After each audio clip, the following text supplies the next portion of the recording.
All right, welcome back, Chelsea fans, to a special episode of the London is Blue podcast, International Break Edition, which means we are back with our Chelsea and South America experts, Nath and Jess. And we're going to be covering a ton on our South American contingent, especially those who are playing at an extra high level right now for the club. But of course, a little call to action here at the beginning. If you have a Chelsea curious friend who you're like, man, I'm trying to tip them over the edge, share this episode with them, share our content. It really, really helps. 5-star reviews, Apple Podcasts, and Spotify, always great. Subscribe to YouTube. We're doing more YouTube specific content over there.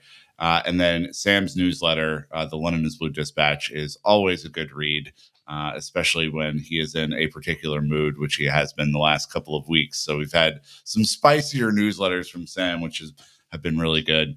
But Jess and Nath, welcome back to the show. Very excited to have you back on for our little monthly updates. How are you guys doing? Should I go on first? Yeah, do it. I'm doing great. Thank you so much. Crazy stuff in Brazil, no access, to X. So, following the news, like the Chelsea related news has been a little bit difficult, but, obviously having London is Blue on YouTube and Spotify, all of that helps immensely in keeping in touch with the most recent stuff. So that's always welcome. So I'm thankful and grateful for that. And yeah, just happy and kind of waiting for the international nonsense to stop and we can have our Chelsea back. I was going to ask, Jess, is this like going back in time to when there were only newspapers without access to Twitter? Pretty much. Yeah, it's so crazy. Like, it's like, it makes you feel like almost like you're a hostage of a certain like social media stuff, but you don't realize how like the impact it has in terms of keeping up, with the news. And I don't mean just Chelsea, obviously Speed. Everything, but yeah, the speed it's insane. And then, usually even like the memes I would see first on Twitter and then, after in other stuff. So that's been a little challenging, but outside of that, everything's been great. Nath, how are you doing? Yeah, all good. Same as Jess. Kind of crazy. I feel like we're back in like 2010. So yeah, things have been crazy, and this international break needs to end because I need Chelsea back. I need club football back. But this is a space for us to reminisce. We're just bridging the gap here. That's all we're doing to get to the next phase. And it is always difficult. You start a season and there's all this anticipation. There's all these good or bad vibes happening around. And then you have to take a break 3 weeks in to do international football. And it's like, God, it's just annoying as hell. But you know what? We're going to do our best to provide a little bit of levity and a little bit of context around our South American contingent. Who are killing it for the club right now. First and foremost, it was a crazy, crazy transfer window for Chelsea. I mean, for those who expected it to be quiet, I have no idea where you started that information from. But Andrey Santos was a player in preseason who I think impressed a lot of people, was very comfortable, became very apparent that he was going to go on loan pretty early in the preseason for reasons that pass my understanding. I have no idea why, considering how light we are in midfield as a club. So he goes to Strasbourg again, a place where he finished up the second half of last season and is just off to an absolute flyer of a start. He already has a couple of goals for Strasbourg and is playing a kind of deeper lying midfield role for them, is in the 97th percentile for per 90 non-penalty goals versus other midfielders on FBref. He has taken 1.5 shots a game roughly, which is kind of crazy for someone playing that deep lying of a midfield role. He has 2.56 shot creating actions per 90. And then is, I think, really the way that Strasbourg is playing, he's playing a little bit more of that like deep lying destroyer kind of type role. He's making a lot of tackles and is really up there in tackle percentage, about 3.5 a game, which is pretty intense so far. Again, beginning of the season here, so all things within context, but seems to be off to a really great start, Jess. And I just wanted to get your thoughts so far on how he's looking and maybe how he's looking to develop to get back into Chelsea's team next year. Yeah, I have to be completely honest here. I am very subjective when it comes to Andrei. I've always been, because outside of Estevao, which we'll cover soon enough, he has been the one player from South America that I've been extremely excited about, since the moment Chelsea targeted him. So I always felt like he was ready to play for Chelsea, obviously to a smaller degree or like a squad role. I think he had a great preseason, and he had like 2 great preseasons in a row. So I'm kind of not that optimistic in terms of him making it at Chelsea, just because, and it has nothing to do with him, by the way, just because of, I think there are certain names that are already, like, they're not going anywhere. They're part of our midfield, and I think that we have obviously seen how this kind of structure works in terms of funds and everything. So I'm trying to remain pessimistic, I think, almost just to not get my heart crushed. But when it comes to him, I think when he had the first loan to Strasbourg, it was already like unbelievably clear the impact that he could have, just because they were kind of mismatched in midfield. And I think that Andrei offers that calming presence. Everything goes through him. He makes the team better in terms of it. He makes it tick. He knows how to hold on to the ball. He reads the game really well, positions himself really well.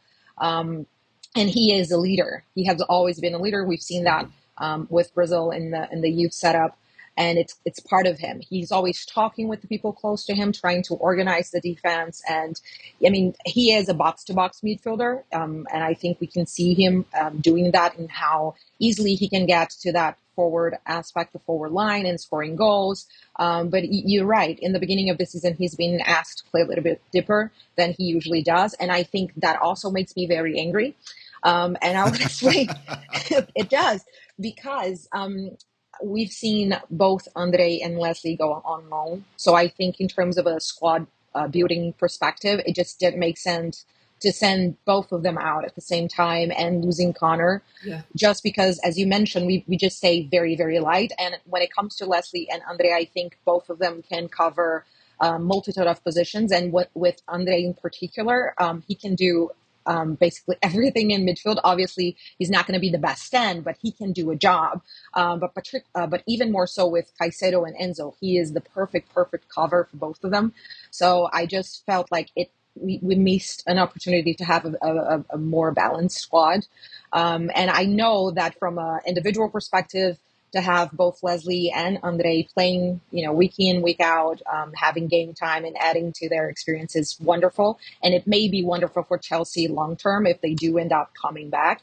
But it just kind of annoys me that we didn't keep at least one of them, because I think either would be very, very helpful.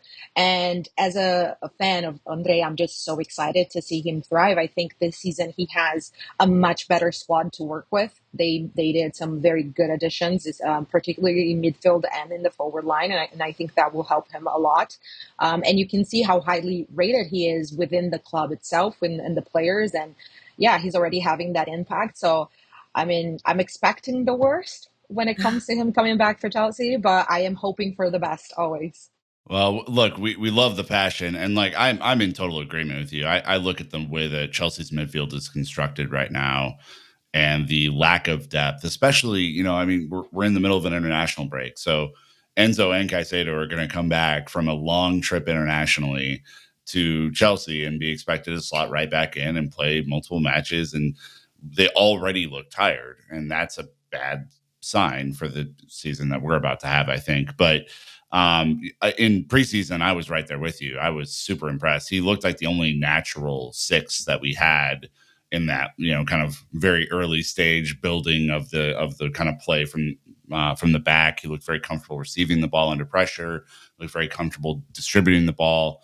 Didn't look like he was thinking through it as much as some of the others were. And I thought that was incredibly valuable. Nath on the other side, he's having an incredible start for Strasbourg. I mean, the highlight package speaks for itself. Who scored, who, again, take their ratings however you like, but they have him as the highest rated central midfielder in Europe's top 5 leagues at an average of 8.14. Again, only a few matches. I wrote that list. Season. I wrote that list. Yeah. That was Yep. Neymar. Number one. Number one. Um, He's one so and I guess, only. Nath, how are you feeling about his start so far? Because, I think, Jess and I are in agreement that, there's definitely a role for him at Chelsea. If not, Yeah, he's I'm looks like with he's you going to have a guys. I was breakout year. surprised to see him going on loan again, especially because, as you guys mentioned, Mhm. the depth is kind of bad at the moment. And there was talk about Carney leaving and even Cesare leaving. So I was like, why? How? How are you going to play? So, yeah, great to see him thriving. He deserves this. He deserves to play week in and week out, and he'll do that in France. Although I think he should have stayed at Chelsea, but we all know it wasn't happening from the start. Still doesn't make sense to me. But yeah, we'll see. Maybe he could come back in January. I don't know. I'm just saying, it would be cool to see him back. I hope Chess is wrong and we get to see him in a Chelsea shirt, because I feel like he's special. He can play anywhere. We should think about him as a key player for us, just like we feel, or we think and thought about Enzo and Caicedo. So he's in that level for me. I'm not even joking. But yeah, we'll see. It's exciting to see that he's getting the respect and recognition he deserves, especially because he's been playing like this since his youth days and everything. So he's just developing his game, which was a very very complete. So the path seems great for him overall. Yeah, I'm kind of with you here. Like I'm looking at, the way that he plays. I'm looking at, I think he's more mobile than Enzo is. I think they both lack a little bit of the Caicedo physicality, if I'm being Yeah, honest. I but think that is Andre does that. he does it It's more than Enzo different, does. but Yeah. yeah. And also, Andre is massive in the air. It's kind of Yep. underrated, but he's Yeah. like super great defensively and attacking. I remember the U20 Sudamericano last year. Most of his goals were Hmm. headers now. So yeah, I feel like he's an underrated player just because he doesn't have that platform yet in the media and everything, but he's super good and he's been doing well in his development. So he could be a fun surprise next year or maybe in January. Who knows? I would add like one thing that I think he does incredibly well, and it's one of the reasons why he's so good in the air, and it's also why he doesn't have to be as aggressive maybe as some people would expect. Is that he has a similar thing to someone like Thiago Silva, for example. It's his ability to read the game. So he Mm. reads the game before it happens, and he just knows where to be. So he's always on the right, the right place, the right time. He anticipates the move, and that helps a lot. So, he's just a very versatile, very solid midfield option to have.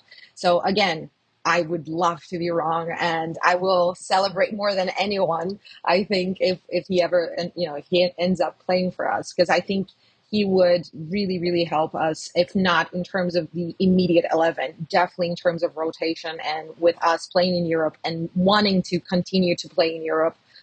He would be a great addition. And I don't think you would, because often you see that when you lose a member of the starting 11, then the drop in quality is huge. And I don't Yeah, think you would have that if you had someone like Andre on the bench.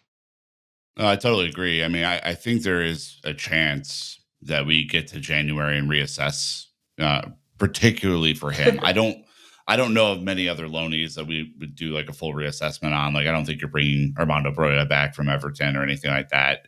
But I think for him in particular, if you're going to loan him, you're going to loan him to a place where he's going to be set up to have some success, right? With Strasbourg, obviously, the connection to Chelsea, all that sort of stuff makes sense. But I also think he's playing this role where, like, when I've watched the highlight packages, it looks like they're trying to do some of the same um, tactical elements that Maresca hmm is trying to do. It looks like they're trying to kind of mirror the style, and I don't yeah, think that is an accident. I think there could be something there that's like helping to build up, even someone like Petrovic, who is not like a played out of the back sort of goalkeeper, but it could just be like a training ground for those guys to get into the style that Maresca wants to play. And from what I've seen, I mean, the tackles in particular, I've been super impressed by because he's putting himself around the midfield incredibly well. He knows how to time a tackle without being too rash, which is, I mean, if you think about the Premier League, the split second between making a great tackle and getting a yellow card is not much, right? And so timing is everything. And I've been really impressed by the timing. And I think for him, it's a little bit more discipline in positioning is going to be required for him to like make it at the highest level. But at his age, like you would only anticipate he's going to get better and better as we go forward here. So I am very excited about him, and I will take a more optimistic view than Jess that I think he will make it at Chelsea, and it could be sooner than you think because it is very clear to me at this stage that the midfield is the biggest weakness that we have at the club right now, which is astonishing to say, given the amount of money that's been spent between everyone that's there. And Dewsbury Hall is not a player who's going to slide back into a deeper role and be comfortable. That's very clear at this stage. And it really depends on if Enzo is going to be healthy and productive at the same time this year. And we haven't seen a ton of that yet. So I don't know. I would keep an open mind to him coming back in January. Let's take a quick ad break and we'll be right back to discuss a slew of other talent. Thanks to the sponsors. We'll be right back. All right, so from one favorite to another, Jess, Estevao is just having himself a year. This is an incredible time for the young man. He is on an absolute tear. Domestically, gets called up to the Brazil World Cup qualifying group, which is incredibly made his debut the other night. I think just barely was edged out by Endrick for the youngest player since 2000. 17 years, 142 days. Astonishing. And, obviously with that, I think came a ton of joy and celebration for him and his progression. He has certainly, I remember us having these conversations last year. He has certainly taken the step from where he was to where he needs to go to kind of make it at the highest levels. Let's just start and talk about his season so far, because it has been an incredible trajectory up in terms of overall play style and production as well. Yeah, I think with him it's very interesting. I remember when we first got linked and people, asked me to compare him with Endrick and with other players that were very talked about. And it was very easy to, because I've been watching him for a long time, even his youth days, and I always felt he was different. He just, like the X factor almost, if you want to call it that. Yeah. But the big question was whether or not he was going to be able to translate what he did in the youth setup to the senior. So for that sense, this season would be a big testament to whether or not he could adapt the qualities that we saw with, younger people in a much less physical environment, because Brasileiro is very physical and he's very thin. And so there was the questions. And when people asked me to compare him to Endrick, I always try to be cautious in saying, well, Endrick already had a big year in the senior department. They are very different talents, but he has shown that he can do it in the senior level, and he took Palmeiras to a big trophy. So I think almost as a means to not put that much pressure on a kid who was already seen as the next big thing by pretty much everyone in the youth academy setup. So, but he has done, he started the year incredibly well, and I have to give it to the manager Abel, because he was not scared to put him in, and he also knew when to put him in. So he started the season not playing every game in the starting 11, but he would always play. So he would always get 30 minutes, 40 minutes, and soon enough he was part of the starting 11. So that was a big plus for his development, and I think that Abel learned that from Endrick, because he did not do that with Endrick. He was very, very scared, I think, to play Endrick in the first part of the season way back when, and he didn't. I think he learned from that, and he didn't repeat his mistake with Estevao, and instead just trusted what the kid could do. And for me, the big shift came actually when Endrick had to leave. So that was another big question, because when Endrick moved to Real Madrid, at the point, Endrick and Estevao were always finding each other on the field. They were starting to build a very, very good relationship. And people started asking, well, when Endrick, once Endrick leaves, what's going to happen? Will Estevao like rise up to the challenge, or he would just like be like mismatched and the other players won't pass to him that much. And the answer was, in my opinion, he became Palmeiras' best player. He just completely took the mental and just like, this is my team. I'm not going to be scared. And we saw, I think, his best games. If you watch the last one, not the one before the last one against Cuiabá, he was just unbelievable. And then people started, even people that were very cautious about him, about, oh, he's not all that, started really, oh my God, I haven't seen something like that since Neymar, because, he just dribbles everywhere and it's goal or an assist. And he is just so exciting to watch. But for me, the big plus has been to see that he can do it. He's showing consistently that he is at that level. He's improving. You can see he's already improved in terms of shooting with both feet, passing with both feet is something that he has been working on. I think physically he still needs to grow to be ready for the Premier League, let's say. So it's something that we definitely need to look and wait to see what happens in terms of his physical development. But as far as his mentality goes, of how courageous he is, and obviously the technical ability, it's out of this world. He just Yeah. does things that you just like, oh, how? What were you thinking? How did you see that? And he does, and he is that type of player to get you off your seat. And I think as a Chelsea fan, as a Brazilian fan, that's always incredible, because we always look for the Samba players. But even as a Chelsea fan, because you have Eden Hazard, and that was the type of player to go, oh my God, I can't believe he did that. And I think if it all works out, we have Seven at his best level at Chelsea, and if we can make it work, then he's going to be able to provide us fans with just moments of joy in football, and that's something to look forward to. Yeah, Nath, this is even coming from someone like Neymar that said, I think he's going to be a genius, Yeah. which is no pressure, young man, no pressure at all.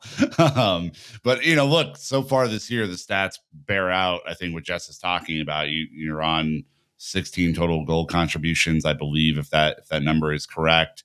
He's in incredible territory with successful take-ons in the 97th percentile, touches in the 93rd percentile, progressive passes in the 94th percentile, assists in the 94th percentile, shots in the 94th percentile.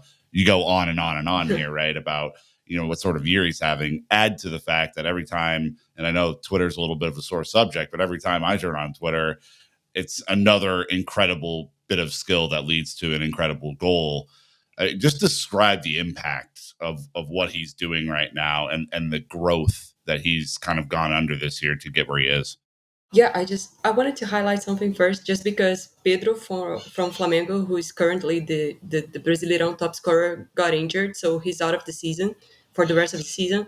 And we got Estevão and Vasco striker Verratti with 8 goals. So we might see Estevão becoming Brasileirão's top goal scorer at the end of the season. And I truly think this is happening. I guess he needs 4 more goals to become the top goal scorer. And he's been doing that week in and week out, scoring, assisting, and everything.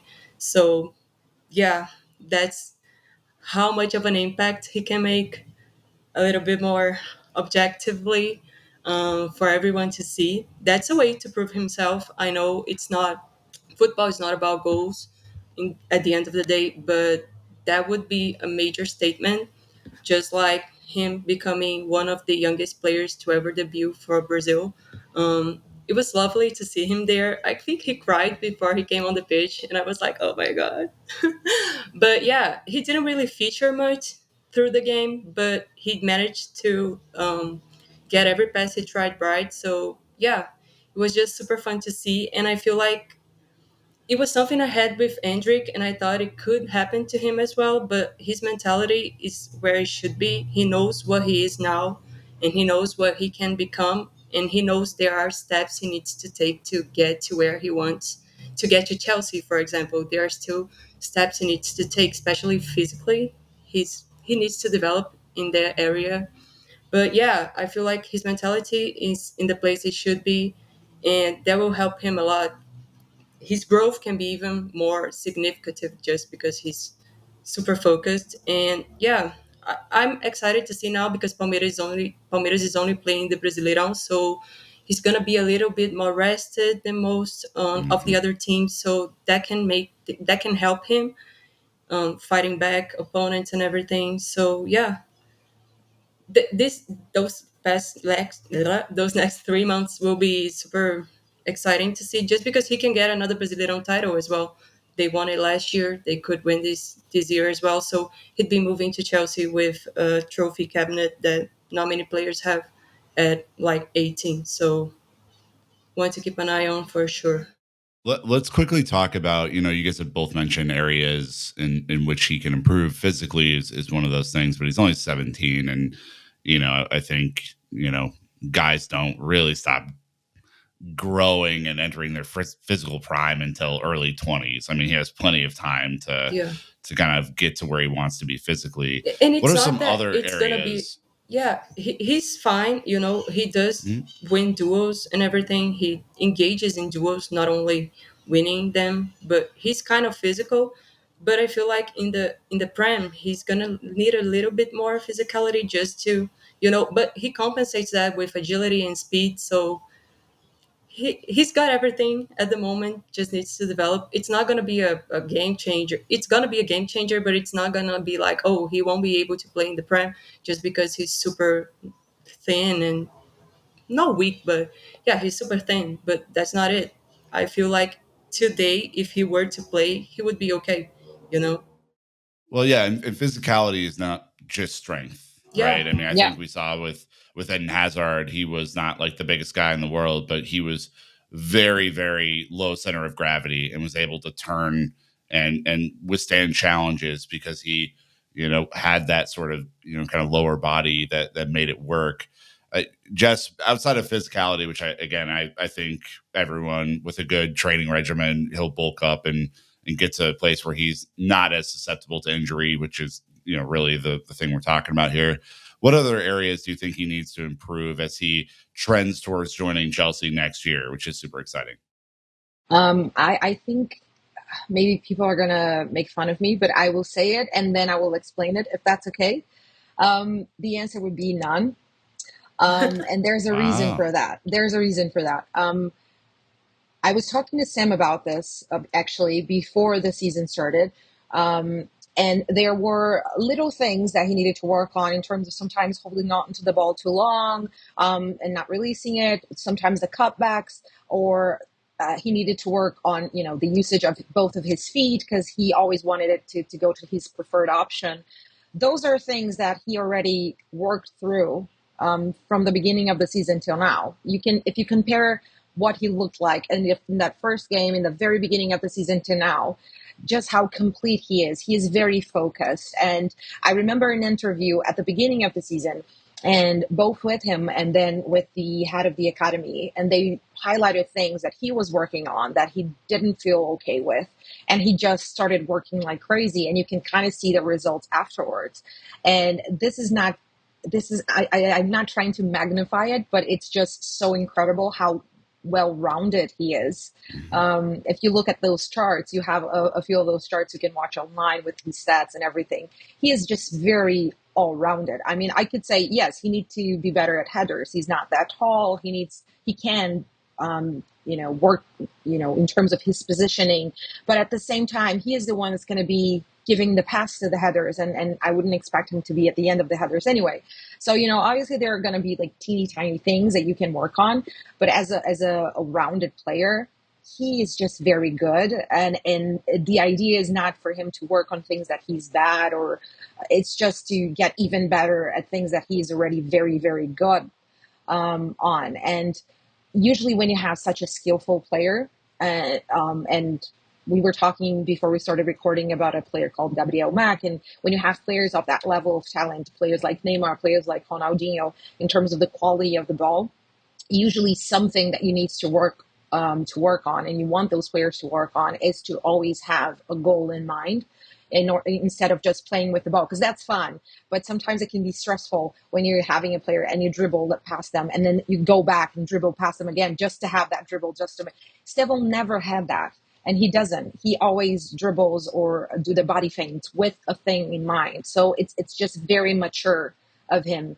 And yeah, I think the little things of his game he's going to iron out with time.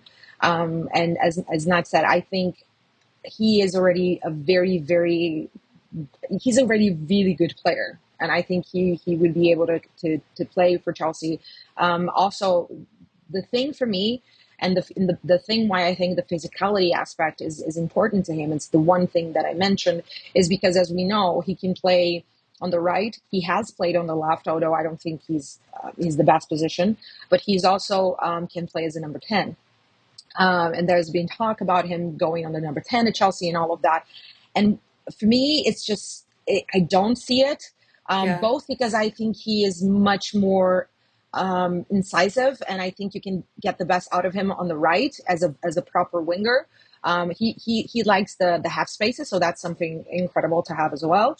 But I feel for him to be in the middle, I wouldn't right now. I would be comfortable with him being an option on the right. I wouldn't be comfortable with him being an option on the 10 because so much of the physicality. I think it's much more important as a number 10. I know I deviated from the question a lot, but basically, just give him time. I think he's already a pretty good player that just needs the experience to develop the areas of his game. No, don't apologize for passion here. I think Nath, I was pondering this number 10 right wing question and the merits of it, and it's just, especially with a player that we're going to come on to next. You have Kendry coming at the same time, right? You have Cole Palmer currently occupying that space, pushing Nkunku out of that kind of starting 11. The depth that you have at 10 at Chelsea right now is not insignificant. I think there's a lot of barriers there, whereas the depth at the wings is obviously not the best that we've ever had, right? I mean, I think Madueke is playing pretty well right now, and I'm excited for his growth and progress this year. They've signed Jadon Sancho as a left wing sort of option, but I think Sam's concerns about him on the wing are founded. Pedro Neto is an exciting option, although I'm not 100% sure where he's going to feature which side. And Mykhailo Mudryk is kind of a non-factor right now. The wings would seem to me like if I was Estevao coming in, I would want to try and play on the right, because I think there's a quicker pathway to success there, don't you? Yeah, I don't know why his agent said that. Ollie, the features here. Yep. Sometimes he sent me that, and I was like, please no. Why are you doing this? Why is Andre Curi saying that? No. Estevao needs to be a winger. I mean, he's just built to be a winger. You don't want to change that for sure.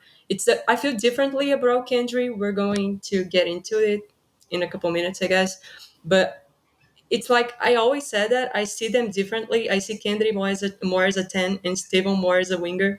And I hope it stays like that. I don't want to see Estevão as a 10 anywhere, especially just because I can't see Abel changing his position. So if Chelsea wants him to become a 10, this should be happening from now. If that makes a little bit of sense, I feel like this should be a process, not just, oh, you arrived, oh, you're a 10 now. And I can't see Abel turning him to a 10 just because of physicality, as Jess said. And that's the main thing. It's, as I said, it's not that he's bad at it. He compensates it well, but it's just different. The demands in the wing and playing more centrally are different. And just to touch on a little thing that I feel like he could improve, and that's why also I see him more as a winger than as a 10, is his defensive contribution. I feel like there's room for growth there. As I said, he does engage in some duels, mostly when he misses the ball, when he loses possession and then tries to get it back. He has some success in it, not much considerable success. There's room for improvement as well. So yeah, I feel like this as a winger, he can develop it better. It's different. Demands are different. I can't see him as a 10. That's it. Got a few reasons for it. I guess. Yeah, I just can't see it. I lost my mind when I read it. I'm not even joking. I think we're all on the same page here. The the tackle stat per game is about 1.5 tackles a game, puts him in the 69th percentile. It's not the best that we've seen, but Yeah, he I will feel like improve there's there. room for growth. I mean, Yeah, it's different. Again, the Yeah, demands are different. When you play centrally, you need to show more defensively just yeah, especially in because. Maresca's system. Yeah, yeah. That's exactly. So, Which is it's interesting because I see him as a winger. So in terms of his defensive contributions, I really don't think it's an area that I would demand for him to do yeah, to no, work on. But if you're yeah. thinking about him in midfield, then I would absolutely have to agree. No, I just With feel like me, because of Maresca's system, he likes yeah, to counter press, so that would, yeah. but not a major thing. So, But one thing that it makes me think when I read the thing about the number 10 I was we talking about, I had the initial like reaction of what? why? Like honest, I was like, no. I mean, he is playing as a winger at Palmeiras, as Nat said. Like they have a line of 3-4-2-3-1 sometimes, or 4-3-3 with him on the right. So it's the position that he has been playing, and I think what works for him there is the agility. As you see, like how fast he is with the ball and dribbles, and then the cut inside to either shoot or for the pass.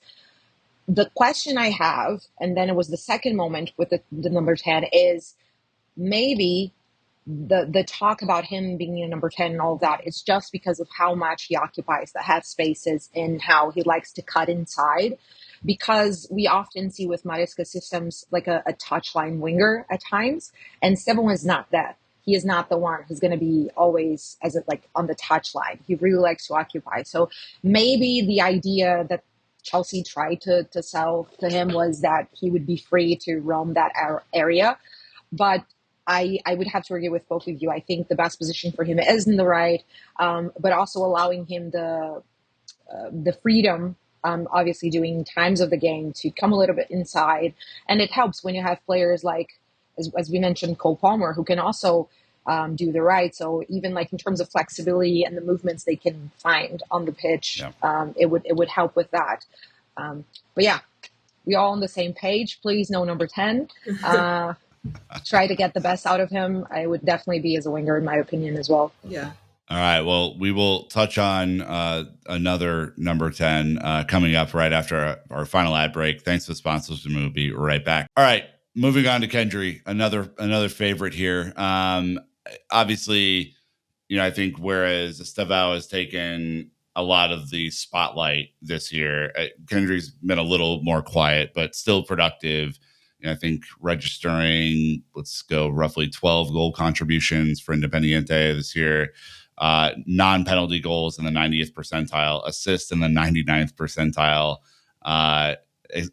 AG expected assisted goals in the 93rd percentile, shot creating actions 95th percentile, carries, progressive carries 97th percentile, on and on and on and on. Still a really great player for Chelsea. I think defensively has not been super this year, but I don't think it's being asked to do a ton in that regard. As we look at him, as we look at the two of them coming to Chelsea next year, what still excites you, Nath, about Kendry, and what he could bring to this squad? Because I think maybe last year there's a little bit more hype on Kendry. Yeah, This year it's a little bit more on Estevao. yeah. He's still an amazing player, though. No, yeah, and there's also the fact that Independiente already won the Abertura phase of the season, so they're just like, okay, let's do it. So Kendry was on the bench for a couple games, coming off the bench mostly, and then he came back to the starting 11. So they're just playing the second half to rotate the team. They had a few players leaving, and the team is really, it's kind of a bad team to be playing in. The level isn't that good. Um, I know people are familiar with the Brazilian league and all, but they have this idea of it. Ecuadorian league is worst. It's the worst of the major leagues here. Argentina, Brazil, and Ecuador, I'd say. Uruguay is bad as well. Anyways, so he's in a setup that's not ideal, and there's also the fact that Junior Sornosa is there, and when he's on the pitch, Kendry stays on the right mostly, and that drives me insane. I can't stand it. He's not the player to be on the touchline. you know, on the left. He needs to have the ball on his feet. And it's crazy to me that Independiente del Valle chooses to go for the 37-year-old player instead of the 17-year-old that carried the team when he had to carry the team. So yeah, that's why there's less hype. He's been kind of off, let's just say, let's put it this way. But he's still playing well. I feel like his growth in physicality is outrageous. It's unreal. I feel like we're gonna see the same happening to Estevan not long, sooner rather than later, actually. So yeah, I just feel like, as you said, his defensive contribution isn't there. I was watching Brazil and Ecuador the other day, and it was a terrible game, horrible. Lost 45 minutes of my life, not gonna lie. But yeah, Kendry was playing on those final 45 minutes. That's why I tuned in. And he didn't contribute defensively at all. It was like, bro, you need to run. And that's something I feel like he needs to be not educated to do it, but he has to. There needs to be a clear demand for him to do it. He has to help defensively. Responsibility, Yeah, right? it's not like, Yeah. oh, I'm the star. He is the star of the team, probably of the national team as well, but he needs to deliver in this sense. Off the ball, he's great on the ball. There's no question about it. His impact on the ball is unreal. That's why I see him as a 10, just because he can shoot, he can pass, his vision, his passing range, top, top, top. But he needs to deliver more defensively just because that makes a difference, you know? He doesn't even run sometimes, and I'm being harsh on him just because I really, really see him as being one of the best in the game in the near future. So it's more about developing in areas that can make him have that jump, you know, to be a top, top player. Yeah. And defense is one that stands out in this way, and his pass completion as well. He's been having a hard time just because the team is so bad. You ain't seeing those passes from him anymore on highlights. It's been a while. I know I'm off Twitter for a while now, a week. But yeah, I It's know. like 10 years. Yeah, a while, Twitching. 7 days. But yeah, we used to see a lot of comps of his Hmm. passing and all. And maybe even before Twitter was up, I kind of felt like, okay, I haven't been seeing much of it anymore. It's still there, but the team is really bad. And as I said, he's been not utilized in the best way. He's been deployed in a position where he impacts the game, but not in the way he needs to impact the game or he's more comfortable impacting. So yeah, it will be Well, fun we just got because I always when we went for Esteban, I was like, why we have Kendry already? But it didn't take me long to realize that they can both play together, you know, and it can help create patterns and rotations on their right side. So yeah, it will be exciting. And just a hot take, I guess, but those two players, Estevao and Kendry, can get more to Chelsea, can, you know, help Chelsea more than some players who are in the squad right now. I I mean, agree. Dewsbury Hall, sorry, but, you know, those two players we're bringing in a year who are very much cheaper can do more. So, yeah, it would be exciting to see, just as we were talking about Andre. So there are players there who, in our opinion, maybe don't have a spot secured, but because of the money the club spent to get them, maybe they are gonna get a spot there, or maybe they'll be favored in the race for a spot in the squad. I don't know, but I feel like Kendry and Estevan are gonna arrive in June, August. I guess there's something about Estevan playing the Club World Cup with Palmeiras. So, yeah, but they will be arriving almost at the same time. And to be squad players, in my opinion, and eventually becoming starting players and everything, they are different for sure. Yeah, and look, obviously, what I love about this episode is like you get Jess on this like long winding run about Estevao, and then you get Nath on the other side about Kendry, and I think it's both with a pretty fair assessment of where they are. I mean, they're still incredibly young, right? Yeah. They're gonna make a transition to a whole new country, a whole new culture, have to pick up a lot of different things about the way that Maresca wants to play. Jess, I mean, this is it's going to be fascinating to see where Kendry slots in and like how he, becomes a part of the team, because I think there is a huge potential for this kid. Yeah, absolutely. I think, and I just have to open a parenthesis here because Nat, like sometimes it sounded like she was very harsh on him. Nat is his number one fan, and Yeah. she Oh, has yeah. been for Oh, a yeah. long time. So, like for people that don't know, it's just out of love, just because she Yeah. knows how great he can be. And she has been, watching him for a very long time. So, it's just like high expectations. And I think in terms with Kendry, is that like his big boom in terms of the world knowing him or knowing who he is came when he was 16. And so he already like put the mark right up here.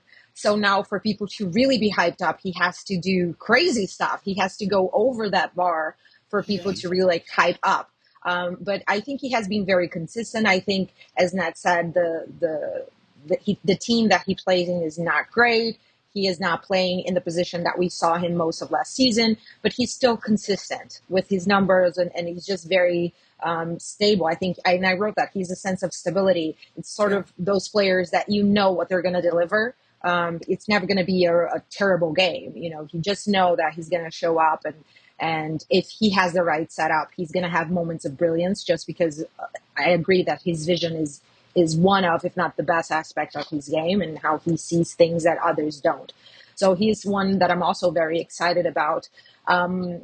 Again, with my pessimistic view, I right now would say that neither would play for Chelsea, but I can't say that because even my pessimistic view knows about the finances. So I think the finances will have a big impact. And the amount of money that they spent on those players, they're going to need, players that need to play. And I've said this before, and I'll say it again. When you look at South America, at least from the top 5, if not top 3 biggest talents in South America, you're going to put Estevao and you're going to put Kendry there, in my opinion, when you look at South America right now. So, Chelsea have 2 great gems, and in terms of obviously the obvious and what we want as fans, the football aspect, but also the marketing and all of that aspect, and bringing young fans and trying to get the young fans to follow them and all of that. So there's also that aspect. If Chelsea work in the right way, they're going to have that as well at it, and the excitement of young people following. But one thing that you mentioned, and I don't think people talk about that, or they usually like dismiss this, it's like the cultural aspect. Particularly when you're talking about South American players and South American people, we are very homesick people in a way. We love our culture, and we're very like warm people. We love hugs. Obviously, not everyone, but I'm talking about as a as a people in general, just a very music and all those cliches that we sometimes see, but they are cliche for a reason. We have huge families, and we have great friendships, and the friendships become families for us. And obviously the weather and the food with a lot of flavor and the music. So that's really a big part of who we are, and for our mentality, and for us to be in the right headspace. And sometimes, and which is usually why a lot of Brazilians go to Portugal first, not because of the culture in Portugal, but because there's already a huge like Brazilian community or South American community. You can, get those things that you desperately need. A dose of home. Yeah, right? a dose of home. Exactly. So I think it helps when you have players from South America there as well. I think both we're going to find, we'll find that at Chelsea with a few players at least. You obviously have Enzo and your Caicedos, and hopefully Andrey, as we were mentioning. So you can have that. And that helps a ton. It's also why you see sometimes them moving with 10 other people of their families to have that. But the cultural impact, sometimes it's not that the player won't be able to play, is that sometimes it takes a little bit longer for them to adjust to the change. So obviously sometimes you see someone like hitting the ground running, but if you look at someone like Vini Jr. and how he was like crucified at the beginning, he just needed that period to adapt.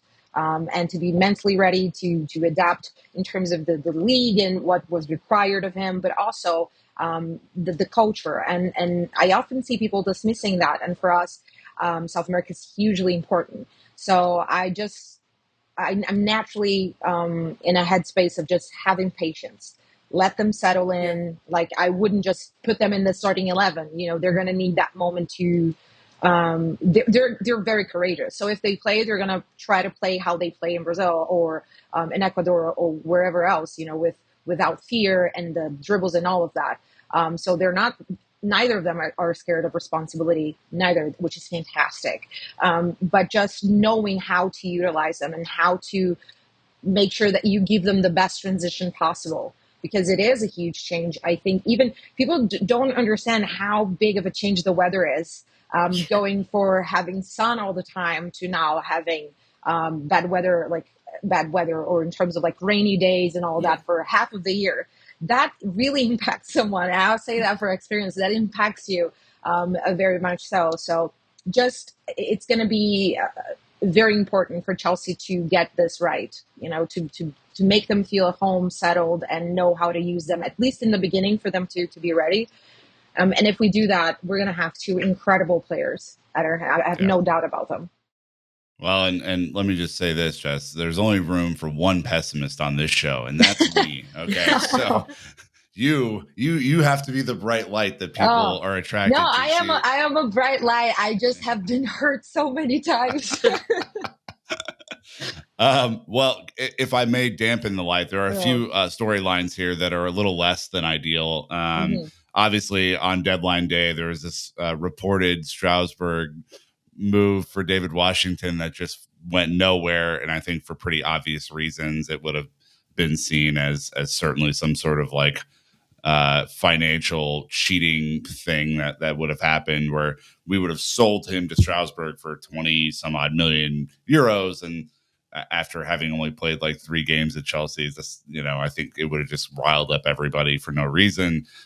What the heck happens to him now? Because I feel like this has been like a weird summer for him. He didn't obviously feature in the preseason. I don't think it's been a part of the plan from the very beginning. Like I don't know what the hell is going to happen with him and his Yeah. story. I mean, Nath, I don't know what you think.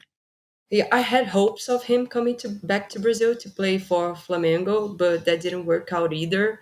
And it's funny just because like 2 days later, Pedro got injured and will miss the season. So David Washington would get much more game time than I thought he would, even if Pedro was fit. So that kind of was a blow. But yeah, I don't really know what's gonna happen to him. He played for the under 21s last season, scored 10 goals, played 17 games if I'm not mistaken. I had it written down. I guess that's it. But yeah, so he will be back to that level where he already did super well. His partner last year was Ronnie Stutter, who's on loan. So that's so you get the big picture. I don't know. I feel like he needs to make a move, either permanent or on loan. I honestly don't know. I feel like he'd benefit from both. And well, we'll see in January. I feel like it could happen. It has to happen actually, just because David is kind of in the limbo. I don't think he's a starter for any team, especially in England, and I don't feel like he should be playing on third or fourth tier at the moment. He was going to Hull City, I guess. There was a talk about him going Yeah. to Hull City. I don't think that would work.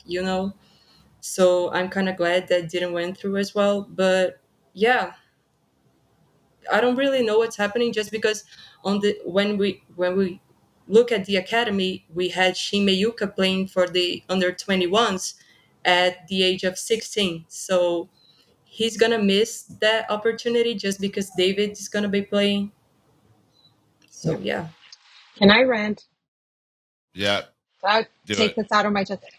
Here's the thing. I have no problem with Chelsea's theory of getting a lot of young talent and maybe developing them and getting money and recouping money for that. No problem with that. The problem is you need to have a plan. You need to have a plan.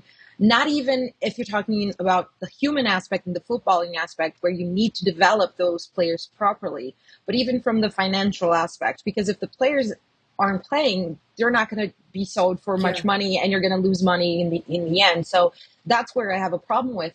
And with David, for me, it became very, very clear that they have absolutely no plan, because as you mentioned, they try to the thing with Strasbourg, it didn't work out. And then it became Hull City, and it didn't work out. And then there was the option for Flamengo, and they apparently they thought that taking a step back to Brazil would be too big of a step back, and they wanted to sell him or to send him on loan to Portugal to a team where he wouldn't start. So it was just like, and he ended up staying. And as Nat pointed out, he's going to get minutes from someone that deserved those minutes.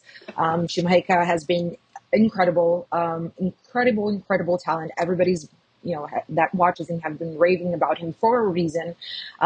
He was impressing him playing with, with a youth team that was years beyond him. And now, at least for the next couple of months, it's going to impact not only David's development, but also Shumaika. So it's not fair for anyone involved. So, Right. like, in terms of my expectations, I think he's going to be playing with the U21s until January. And then on January, I believe the idea would be to send him on loan, because I just don't think how Chelsea were going to recoup the money that they invested in him, because he needs to be playing. I also agree with that I don't see a team that would take him to be a starter or for him to have that impact in Europe at this moment in time. I would be quite surprised, which funnily enough, it's why the Strasbourg thing would be the most incredible one, because it would be permanent and they would but play it would be him. super shady. Yeah, It's no, like shady. I mean, in 20 theory. million euros. What? No, I mean, You in know? theory, like, if you're moving, I just mean, like, if you're moving him permanently Yeah, to yeah, a yeah. team where you're going to have to play him, he won't start, but you have multiple competitions where he can play and rotate and be kind of like the Gue of what, Chelsea. And I think that would be the role. And it's also why I was very upset when the move to Flamengo didn't happen, because I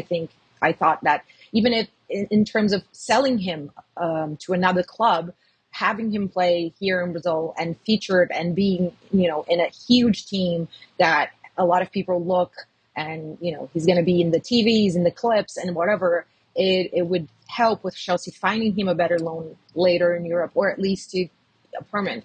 So right now, I think Nat described it perfectly. It's like limbo. He's in limbo until January, and then they're going to reassess. I think ideally they would want to sell him, but I just don't think how they will sell for the right amount of money, unless obviously like a crazy Saudi Arabia thing happen, or the Strasbourg that it's not. They can hide something. I don't know, but unless one of these things Well, happen, it's just sad. Yeah. to your broader point, though, right? This plan only works acquiring young talent and kind of finding them before they reach their secondary move to where you buy them for 100 million, right? It only works if they are able to produce Yeah. and grow, right? And so having him play for the U21s doesn't really do that as much. It might spark a 10 million pound move somewhere, but you're not making any money back on that. And so it's going to be really interesting. You mentioned Saudi earlier. We just quickly want to discuss Angelo going to Al Nasser. Apparently, somewhere in the neighborhood of 18 million pounds or something like that. And he's going to join Cristiano Ronaldo. And as Nat pointed out, Sadio Mane is still there too. So it's a very interesting move. Did not see this coming. It's kind of a last minute, kind of post English window move that happened. Feels like very much a balance the books move. Hard to, it's kind of hard to see where he was going to fit into the broader Chelsea structure. Had a pretty decent loan last year at Strasbourg, but I think was probably on the outs rather than on the ins. So any final thoughts on Angelo's time at Chelsea, Nat? Yeah, I just feel for him because he had two great pre-seasons. I mean, great because I wasn't expecting much and he delivered, so great for me. But yeah, it was much of a surprise. I didn't see Al Nassr coming. When I read it, I was like, "What? What's going on?"